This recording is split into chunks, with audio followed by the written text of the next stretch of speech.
magkaroon ng kapangyarihan para tayo may panlaban sa masamang espiritu, magpalayas ng mga demonyo.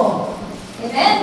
Magpalayas sa mga sakit at magpalayas ng mga kaguluhan para magkaroon ng kapayapaan. Amen? Lalo-lalo na sa nangyayari ito sa buong daigdig. Hindi lang po dito sa ating bansa. Marami ng kaguluhan ang nangyayari. Lalo-lalo na marami na rin katiwalian sa ating gobyerno. Kaya, sandala po natin ang sarili para tayo ay kakain na.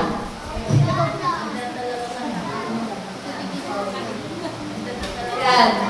Kung tayo ay pinubusog ng salita ng Diyos, ubusogin din natin yan. Amen ba? Kaya, napakamahalaga po ang araw na ito. Amen? Hey, kakain na sila. Kakain na tayo.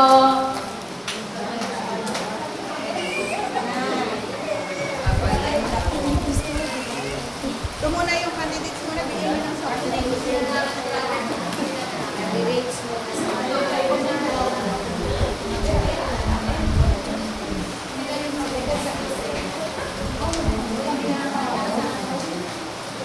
Ate Heidi, kay nanay. Yung pa, may isa pa Ate Heidi, kay nanay. Hihingi ko kay ate.